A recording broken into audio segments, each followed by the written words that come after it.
Hello, Buglers, and welcome to issue 4251 of The Bugle. I am Andy Zaltzman, live in London. It is the 30th of January, 2023, and I'm delighted to report that despite rumours to the contrary, planet Earth has just been recommissioned for another 5-year stint. There had been talk that the end of 2025 would be it for the planet, with several new planets applying for one of the franchise slots, and Earth's form having, of course, flatlined drastically in recent times. But we are staying put at least until 2030. It's bad news for Neptune, though, which has not had its contract renewed and is to be replaced by a new planet in January 26. The bidding process is now open, and according to rumours, Elon Musk's Megasphere company are amongst the frontrunners, having promised the first cubic planet, which would also be the second most livable planet after Earth, with an atmosphere of 50% oxygen and 50% muscium tetraoxide, a new gas that makes people impervious to criticism. So, what an exciting time to be welcoming my two co-hosts this week. Firstly, giggling away in South London, it's Mark Steele. Hello, Mark. Hello. That's excellent news about the new planet. And to be honest, I've never been a fan of Neptune. Yeah, it's had its chance. Yeah. What's it ever done, really? That's nothing you don't even know. Is it the biggest? Not anything, is it? I suppose it's the furthest away now since Pluto lost its franchise a few years ago. Yeah. So, well rid of it in my book. But Pluto's doing very well in the Planet Conference. Could work its way back up, isn't it? Yeah. It's been drawn against Wrexham in the next round. Also joining us, and I've no idea his views on Neptune as a planet, but we'll shortly find out. From New York City, it's Josh Gondelman. Hello, Josh. Thank you for having me. I was pro Neptune. Right. It didn't bother me, No rich guy was trying to go there, wasting taxpayer money. So I kind of liked it. I liked that it was doing its own thing. Yeah. So, which planet would you like to get rid of, Josh? Because, I honestly, I don't mean to sound rude about this, but Jupiter's too big. I don't trust it. That should be 2 planets. Break it up. It's like an interstellar monopoly. Yeah. Yeah. It's a gas giant. It's like Con Edison. That's what we have in New York, right? It's just one company that does all the... It's got all those moons as well, isn't it? How can the other planets compete? Too many moons. Mm. Well, we can dream of a fairer solar system. And, hopefully one day those dreams will come true. But not quite yet. We are recording on the 30th of January, as I said. Tomorrow, 31st of January, was a bad day in 1606 for Guy Fawkes, the gunpowder plotter who was hanged, drawn and quartered in the classic British fashion of over-punishing people. But he does seem, really one of those three would be enough. Either hanged or... what was it? Drawn, was that? I can't remember exactly what drawing was. It quartered, obviously, is being chopped into 4 bits, which seems... Oh, it's being tied to a horse. Right. Yeah. Is the drawn bit. I think drawn and quartered is a package deal. Yes, okay, exactly. The horses go in different directions. Mm-hmm. If they just draw you, then you just have to live out the rest of your days tied to 4 horses. Yeah. That's drawing without quartering. Yeah. Well, sometimes some of these drawing places, good for good behaviour, they let you out after 9 years. It's a bloody holiday camp. Some of these drawing places, I wouldn't mind. They get a telly in there to be watched while they're being dragged along the cobbles. And Wednesday is the 1st of February, and it means that at the end of Tuesday, January will once again take the lead in the always tightly contested most frequent month of the Millennium contest. It'll be 24 Januaries now if you take the Millennium as beginning in 2000, which it did, ahead of the likes of August, November, and March, who are in an 11-way tie on 23 occurrences. So who's going to hit back and pull level, or could January open up an unprecedented 2-point lead? Will December leave it agonisingly late again, or will February sneak it under the radar once again to equalise? Full coverage here on the Bugle. As always, a section of the Bugle is going straight in the bin. This week, an ethical hunting section. And, very exciting times for people who like to hunt but have moral qualms about it. Following the excitement over Kylie Jenner's appearance at Paris Fashion Week, wearing a hyper-realistic faux lion's head as a brooch. We look at the latest breakthroughs that could soon make hunting accessible to people who are a bit squeamish about slaying animals for fun. So for those born under the star sign Vegetarius, who've always longed to be able to track down and execute the great creatures of nature, some hugely exciting developments, including the advent of fully vegan big game hunting. That's come several daintily footprinted carbon-neutral steps closer with the development of a giant pumpkin shaped like a rhinoceros.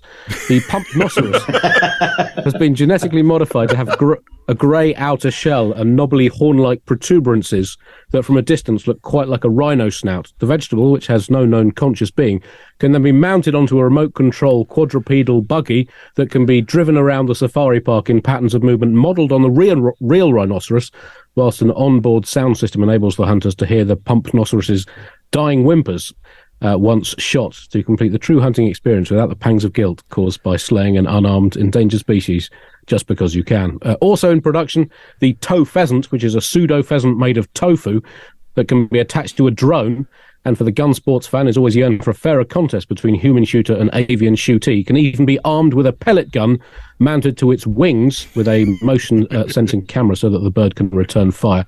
And Scottish landowners are now offering a humanitarian stag hunting weekend where 2 actors don a pantomime stag outfit and gamble around the Highland Glens until you take them down with a paintball gun. The actors will then ceremonially smear stage blood over your face before performing a selection of classic theatrical two-handed scenes, but rewritten to involve deers, which is something that you don't get from a dead stag. So do you think are the royal family going to go in for this sort of thing? They like a shooting party, don't they? They do. Well, you'd hope so, because they're a bit more up with well, Charles would, the modern world. Yeah. I'm going for the stag and actors. Yeah, I think he would. I can see William going for the more humanitarian vegan stag hunting. And I can see that. Yeah. Very progressive. It is a hugely progressive institution, Mark. Very forward thinking. That's what I was going to say. Even Harry, who is the far left of the royal family, even Harry was like in one of the many interviews that he did. And there's still a few to come, I believe. There's one because he's done most channels, but there's still going to be one on Eurosport in between the badminton. Yeah, he's doing the Bugle in a couple of weeks as well, I think. tell all. Even Harry, right? So he was like, there was one evening, one day when we were just a normal shooting party. You don't have a normal shooting party if you want to fucking try and become the people's bloody royal ponce. You have to don't say things like the fucking just a normal shooting party. Most people don't have a normal shooting party. What you do over the week? What do you do over the weekend, Terry? Oh, we're just another fucking shooting party. Oh, not again. Yeah, the missus, she fucking loves it. Anything here with guns makes you more relatable to people. Oh, yeah, good point, yes. He was trying to appeal to the American audience. Oh, yeah. I forgot, yeah, sorry. Yeah. And finally, in our ethical hunting section, whale hunting need no longer be a guilty pleasure with the fun-packed offering from the luxury nautical ethico holiday specialists Mobidiculous, who offer you a range of replicataceous sperm whales created from decommissioned military submarines, which you can pursue and simul-slaughter with a fully biodegradable magnetic suction harpoon. Anyway, that section is in the bin.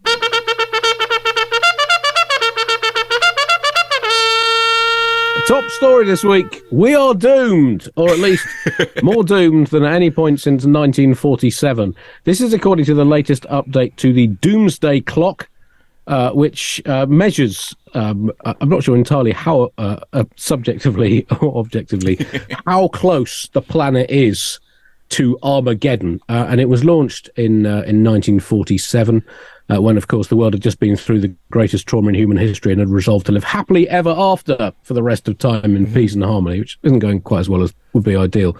But we are now closer than ever to Armageddon Clock. I don't know as a percentage how doomed we are, but I think it's probably over 80% doomed. And on this clock, there are now 90 seconds until the end of the world. I should emphasize it is a symbolic clock, not an actual clock. So we do hopefully have more than 90 seconds to go before the end of the world. Because this is a show on the internet, at some point, someone could be listening to this when there are literally 90 seconds to go until the end of the world, but hopefully not for at least another 5 or 10 years. How worried are you both by this clock? I mean, do you keep tabs on it to think quite how close we are to the end of everything? I have my alarm in the morning set to it. I like to wake up with just kind of a baseline dread, because this does seem pretty harsh, right? Like 90 seconds till the Earth is done. That's not apocalypse now, but I would call it Aclockalypse Soon.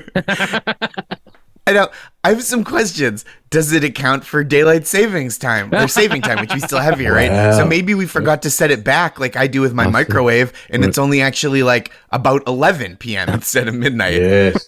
Because 90 seconds does sound so dire. That's not even enough time for me to text my family group chat, right? To say I love them. I'm not making individual calls. Never mind that. I will say. Oh, yeah. Oh, what were you gonna say, Mark? Sorry, I jumped in. No, WhatsApp group chats when the nuclear bomb goes off. Hi everyone, did anybody see that blinding light? I've got a cactus in the window. Do you think it will harm it? But that's it, right? Like, I kind of feel like they're bluffing. Because that's not to talk ill of the Bulletin of Atomic Scientists, or BOAs, as I hope they call themselves, to sound more intimidating. Just like, we're snakes and we know science. At the end of the Cold War, we were 17 minutes from Doomsday. That was the high water mark for our distance from apocalypse, and we still haven't hit Doomsday yet, decades later. And that's like a common trick, right? You text your friend and you're like, we're 17 minutes from Doomsday, and you haven't even left the house yet. So like, that just feels, and now it's at 90 seconds. And I'm starting to feel like it's when parents want their kids to behave and they're like, I'm counting to 10, and they're like, the kids are still being bad. And they're like, 9.5, 9 3/4. I swear to God, I will make this planet uninhabitable if I get all the way to 10. Yes.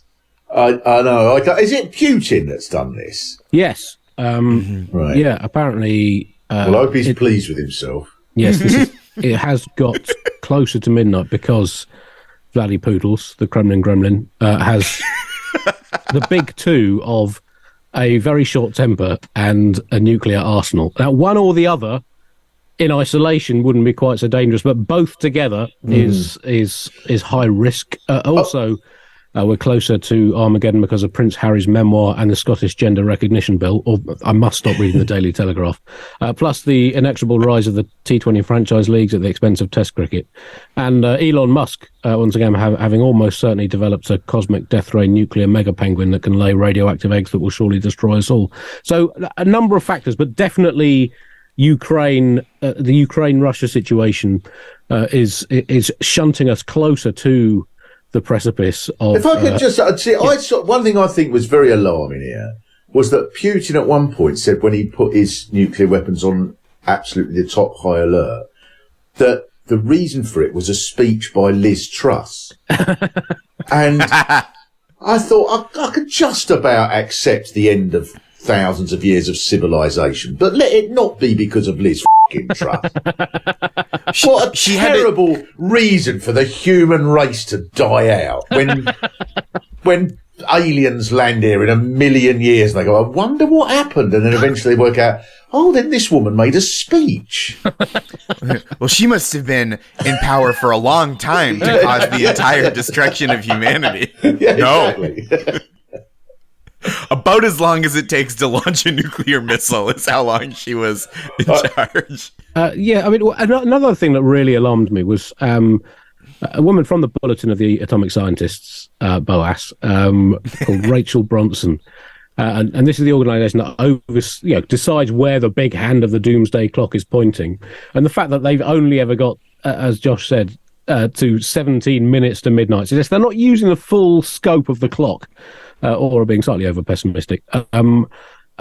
She said that Russia's threats to use nuclear weapons remind the world that escalation of the conflict by accident, intention, or miscalculation is a terrible risk. And look, I mean, you might not be happy with Liz Truss causing the end of the world, But I'm really unhappy with the idea that accident or miscalculation could bring about the end of the world. I don't mind so much if it's intentional human self-destruction. That would fit with our overall narrative through our history. But what I do not want is the last words of our species to be either whoops or did you say go, go, go, or no, no, no. That is not what I want. Yeah, well, there we are. We live with it. Yeah, I mean, would you... But it can't be worse than it was in sort of 1963 when the Russians put their missiles in Cuba or threatened to. Can it? Yeah, well, that's what they've worked out. They moved it 10 seconds closer, right? It was 100 seconds and now it's 90. But what does that mean? I can't even heat up leftovers in that 10 seconds. But I mean, given that, we've never got more than 17 minutes away, is it time to accept, it's inevitable and just try and, remember the good times, and accept that, maybe our relationship with the planet has reached an end point, and the longer we stay together with it, the more we just hurt it and hurt each other, really. So, and if the world did end, would you miss it? I mean, there's pluses and minuses for me. Minuses, no more Olympicses. Obviously, that's bad. That's tough. On the plus side, an end to all the disharmony in the United Kingdom over Brexit. And I think that's the only way that we will ever fully get through it in this country, is just the end of the world and everyone who lives on it. On the plus side, Donald Trump's 2024 campaign could struggle if the world has been reduced to post-nuclear nothingness. On the minus side, from a Jewish perspective, no Messiah. And that's really disappointing. Well, I mean, waited all this time, and if the world ends now, Oh, what if he's planning to come back? Right, and then he ends up coming back a couple of years after the world's ended. He's got the whole I should have universe. texted to see if you were still going. He's got the whole universe full of planets. He must be going back to all of them in turn, I guess. Right. And that's why if you ask in your prayers, if you ask for him to come back, it will go, you are being held in a queue. You are planet number 304. Sake. Also, from the Jewish perspective, just historically, we're not fans of holocausts, nuclear or otherwise. True. So I think it's just fair to say this one wouldn't be really in our wheelhouse.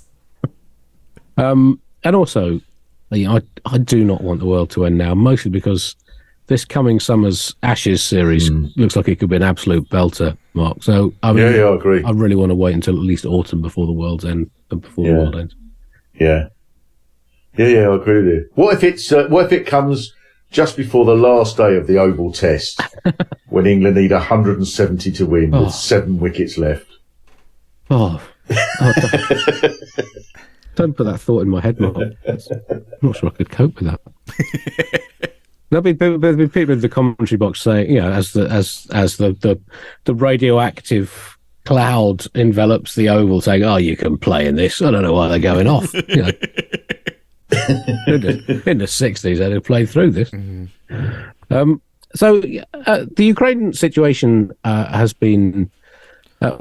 Russia has been. It doesn't take a lot to aggravate Russia, and as I said, Putin has a bit of a short temper. But Germany, after a long period of pressure, has agreed to send its highly rated Leopard 2 tanks. Is everything a sequel these days? To help Ukraine's effort in the war against the under pressure Vladimir Putin's Russia team, which has been underperforming. I think it's fair to say. I mean, Putin doesn't seem to take constructive criticism well. So he's probably going to get quite cross about tanks. Just seems he's not the kind of guy you should waggle tanks at. But no, I'm still not enjoying the Ukraine crisis. I still don't like Putin. It's nearly a year on, and it's one of the most baffling in the huge catalogue of completely pointless wars. I think this is right up there in the most pointless, and there doesn't seem to be any end in sight. No, it's got years on it, hasn't it? And it doesn't even have a close season, this war. At least with football, you get a couple of months off. I know this sounds ignorant, but we're still doing tanks? That's still what we're doing. That feels too old school. Like, at this point, are we trying a big wooden horse full of soldiers, or asking Poseidon himself to send a tidal wave to intervene? Like, Danks is still how we do it. A big wooden horse full of soldiers would be a magnificent, unexpected turn. I mean, I'm not generally a fan of war, but that would make it all worthwhile if the Germans sent in a big wooden horse. At last the Germans have been nice to us with present. To add to the general sense of Armageddon as gloom, an American general called Mike Minahan has predicted that the USA could be at war with China within 2 years. He said, I hope I'm wrong, but my gut tells me we will fight in 2025.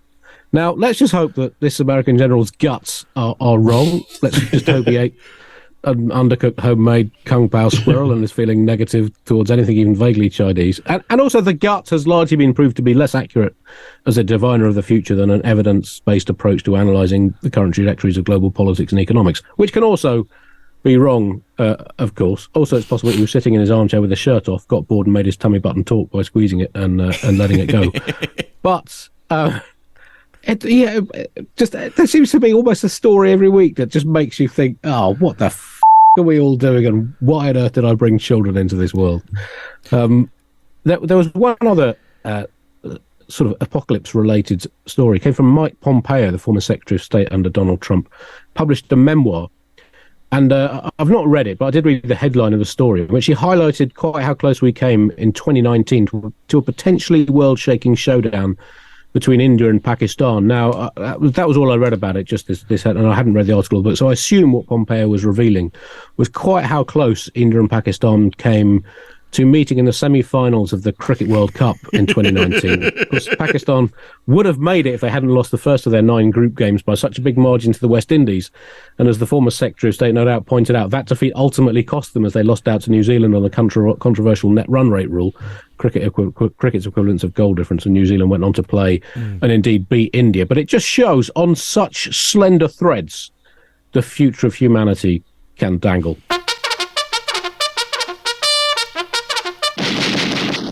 One final Armageddon-related piece of news. It might be that humanity doesn't destroy itself, but that it outsources it, as it tends to do, to the robots. And the latest news from this, an article on the New Scientist website, a millimetre-sized robot made from a mix of liquid metal and microscopic magnetic pieces has been developed. It can stretch, move, and melt. And it's almost like these people want to destroy the planet just to prove how fucking clever they are. The first rule of designing robots, don't make them so fucking small that you can't see absolutely everything the fuckers are doing to you. Mm-hmm. Second rule, don't make robots that can shift between being solid and being liquid. That is fucking obvious. And third rule, actually, come to think of it, don't make liquid robots at all. It's obviously asking for fucking trouble. Have these fact-based witted scientists never watched science fiction? Their naivety is fucking staggering. According to the New Scientist, this technology could be used to fix electronics or remove objects from the body. Could be used to do that, but it obviously won't be, will it? It'll be used for some nefarious ends by a cackling megalomaniac billionaire in a secret island lair somewhere before the micro-robots inevitably develop minds of their own and start slithering their way into all the computers in the world, as well, of course, into our human brains by wheedling their way into our skulls by the various poorly designed orifices in our heads. This is a fucking disaster.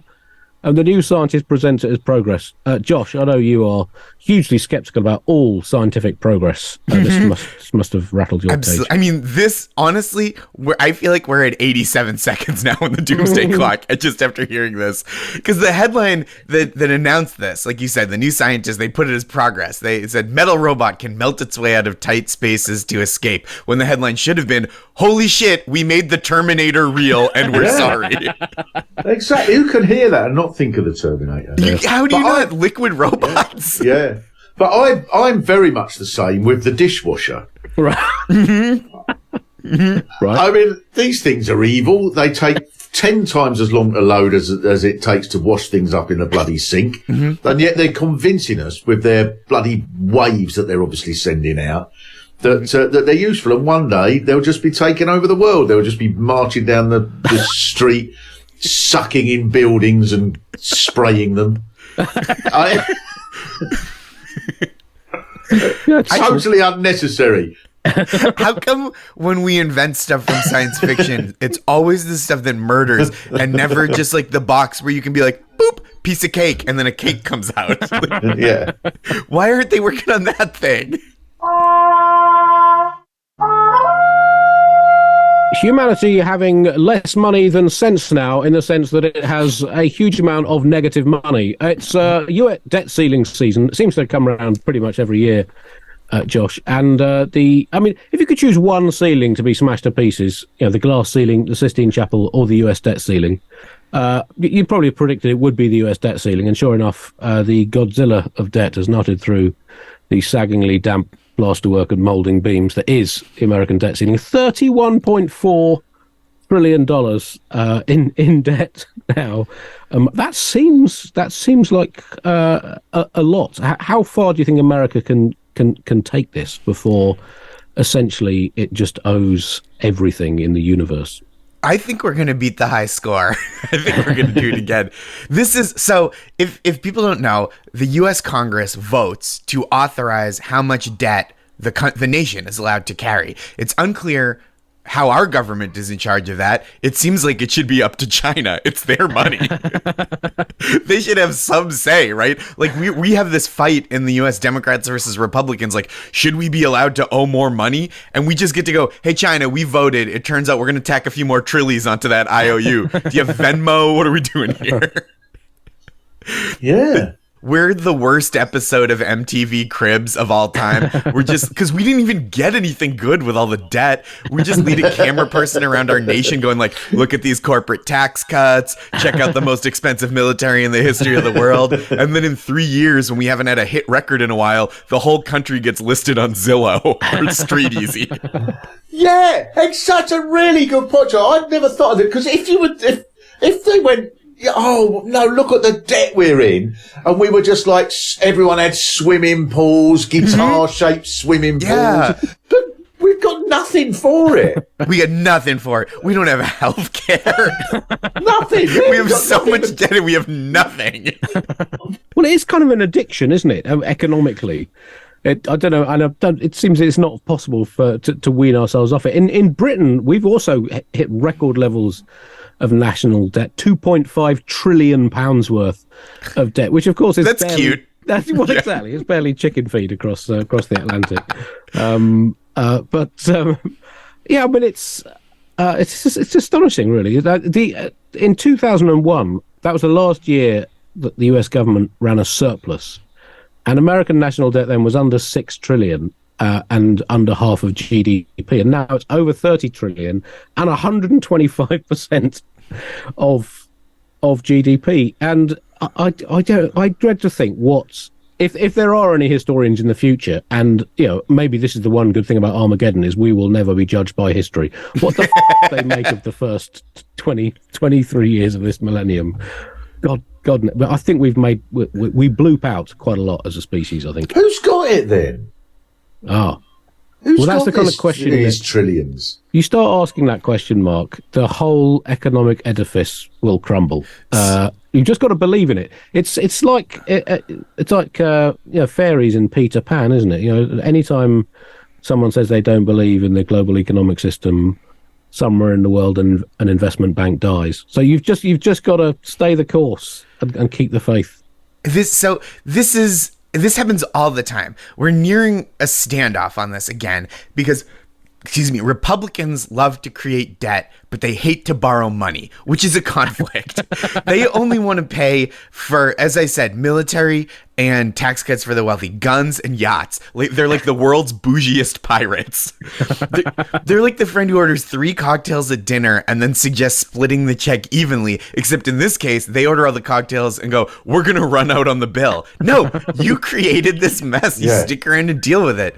And this is the problem, is that if we do raise the debt limit, right, we're still going to spend it on the same things and the government gets to keep running. If we don't raise the debt limit, the government will default, which is worse than when a regular person defaults on a loan, because it's not like the Chinese government just comes over and breaks Joe Biden's thumbs and Janet Yellen's legs. It would throw the global markets into chaos, which for the Republicans is actually a win. They'd be like, see, America is still number one. We're throwing the global economy into the most chaos it's ever seen. Would you think that might be a way to solve it politically if politicians were going to have their thumbs broken? They might be a little more responsible. Yes, I think that the world would be better if politicians ever faced any consequences for their actions. If you're asking that, I think, look, I'm not saying regular people should break the thumbs of politicians. I'm just saying we've got a lot of checks and no balances. Well, that would be quite a check and balance, wouldn't it? If someone came in and went, hey, give me $1 trillion. Right. We've gone from to really put a little check yourself before I wreck yourself into checks and balances. Ice Cubeify it. Moving on to the sacking of Nadeem Zahawi, the chairman of the Conservative Party and a cabinet minister, who was most recently, before he was sacked this morning as we record, a minister without portfolio, which is a incredibly nebulous job title.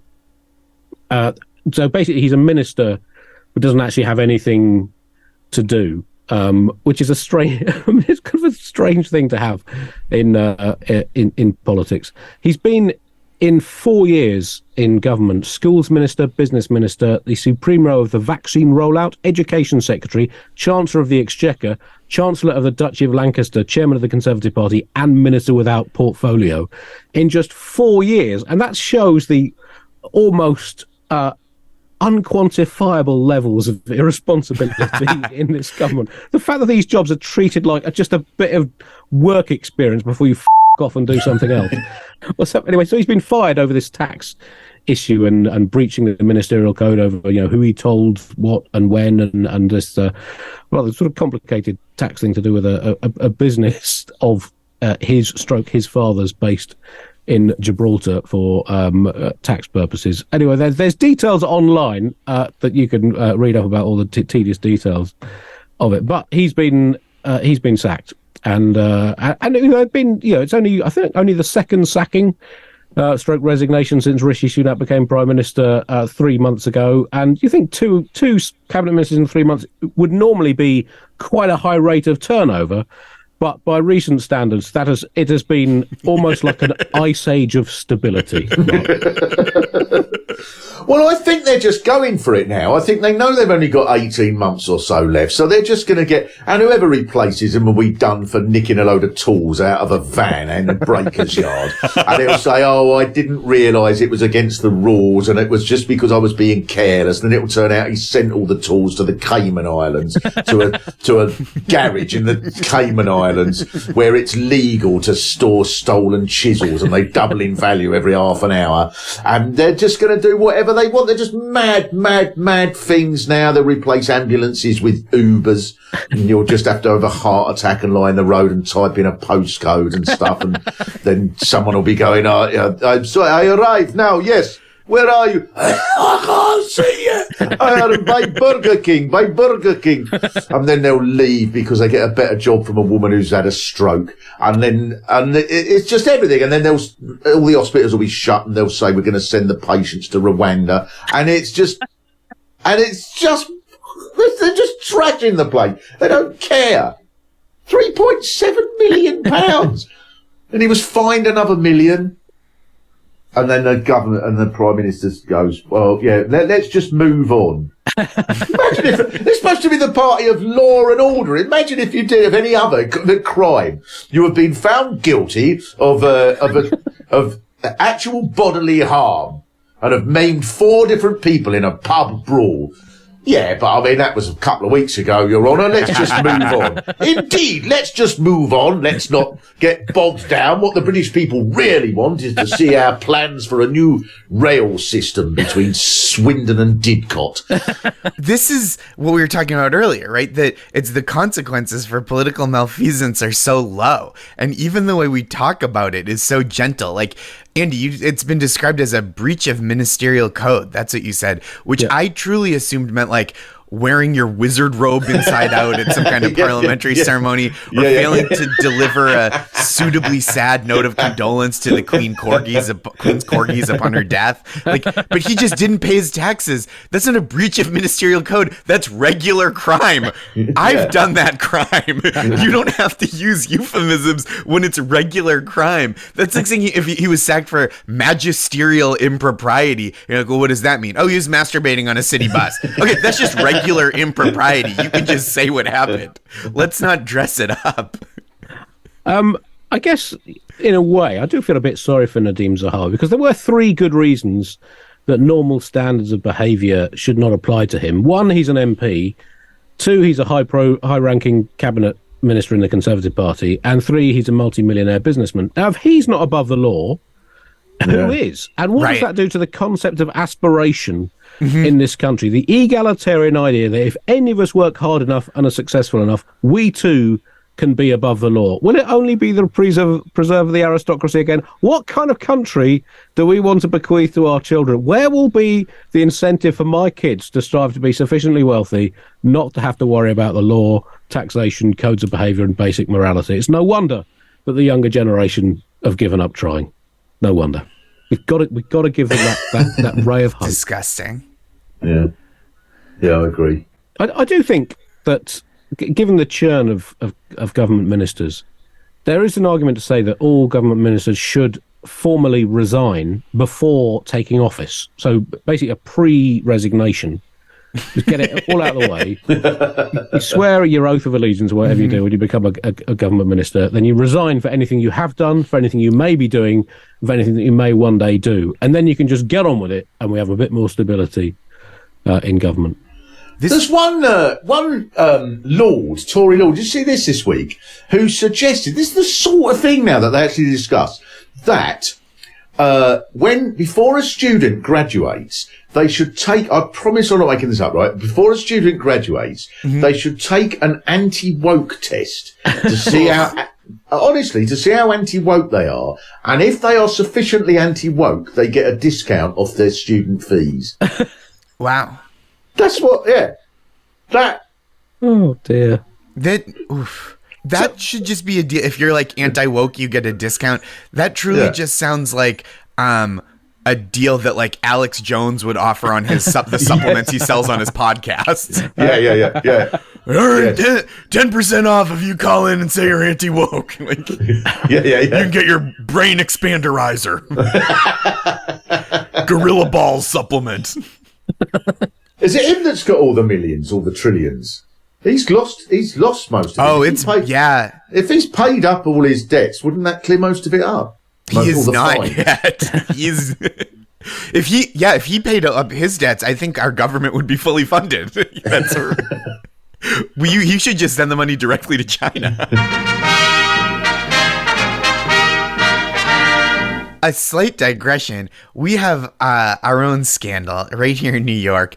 Representative George Santos, who was just sworn into Congress, he's facing new scrutiny because he had $500,000 was donated to his campaign, and he said he donated it from personal funds. And now he's saying, actually, they were my funds, but they weren't personal funds, which is that's definitely cheating talk, right? Like, oh, I was with her, but I wasn't with her. It's the same, but it's different. And here's a couple of facts. He said a month ago, he said, in a week, I'll make everything clear. And it's been a month and he hasn't. And if you don't know about George Santos, everything he says is a lie. So I'm really excited for his explanation for this situation. Not because I think it'll clear up any misunderstandings, but because I think it might be the most masterful work of fiction America has ever seen. Move over Faulkner, move over Hemingway. The bar's been set high by your recent ex-president to outlie him. Mm-hmm. That would really, really be in a lie-off. Santos has never said anything true. He lied about being a star volleyball player at a college he didn't even attend. Yeah. He's inventing new axes of untruth every day. Yeah. And as a New York resident and as an American, I'm disgusted by his presence in government. But as a writer, I'm completely demoralized by how prolific and imaginative his work is. Like wherever the campaign loan came from, he'll be able to pay it back with the MacArthur Genius Grant he's awarded for his excuse for his work in fiction. This is the modern politics, like Boris Johnson, who just now, I presume he's just lying just for fun. He's trying to shoot the moon. Stop. Yeah, he's probably just wandering around Lidl, going up to random strangers, going, mm-hmm. I invented zebras. I've got I've got a knob, the sheep of Canada. I think he just can't stop. I've got the biggest tomatoes, put in 4 miles. I can throw it. I'm a shot putter. Well, that brings us to the end of this week's Bugle. We will be back next week. Delight, as always, to have both of you on. Have you got any shows to plug to our listeners, Josh? Yes, I'm going to be I have a couple live shows. I'm in Philadelphia at Helium Comedy Club as the secret headliner, but I can tell you that on February 8th. I'll probably book some more. Oh, and I'm in Brooklyn this Friday night. I'm doing a new material show at Union Hall. If you want to know more, joshgondelman.com/schedule. And if you want updates on what I'm doing, I've got a stand-up special called People Pleaser that you can watch worldwide, I believe on Vimeo, free for Prime members in the US. And I have a newsletter called That's Marvelous, where I write pep talks for readers every week. That's joshgondelman.substack.com. Sorry for the extensive plugs. Mark, have you got anything coming up? Yeah, I'm about to start a tour that I'm terrified of. It's half written and it starts this Saturday at Derby, but I don't think there's any tickets left. Where am I going? Stafford, Stratford-upon-Avon, the next ones, and then I don't know. There's about 50 dates. Mark Steele tour. That should get you to it. And anyway, I don't know where I'm going. Yeah, I did have a whole bloody string of gigs on Neptune, but now that it's been decommissioned as a planet. Oh, and then I do my own podcast that Mr. Zaltzman's very been on a number of times, and I very much hope that Josh will be on soon, called What the is Going On. I would love that. That is a question near and dear to my heart. You can listen to me hosting the news quiz currently on Radio 4 via BBC Sounds, and thanks to everyone who came to my final 2 tour shows rearranged from late last year. We will play you out now with the Bugle Wall of Fame, consisting of the great cultural achievements of our voluntary subscribers. To join the Bugle voluntary subscription scheme, go to thebuglepodcast.com and click the donate button.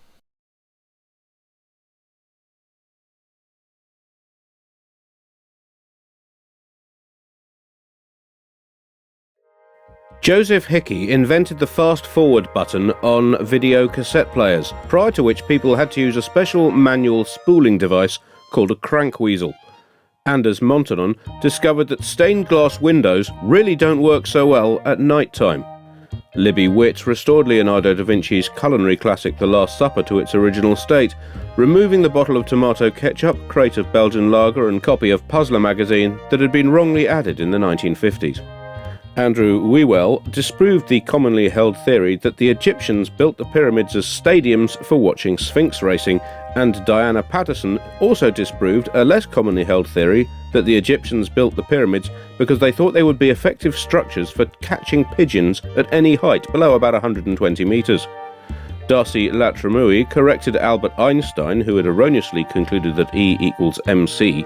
Fortunately, Darcy was on hand to add the key squared bit that made it work. Martin McMaster sculpted a surprising number of the works in the Louvre Art Gallery in Paris, and he never complains that they're all attributed to other, more famous artists. And Lisa Wooland was the visionary disruptor who suggested putting the cushions around pool tables to stop the balls falling off onto the floor.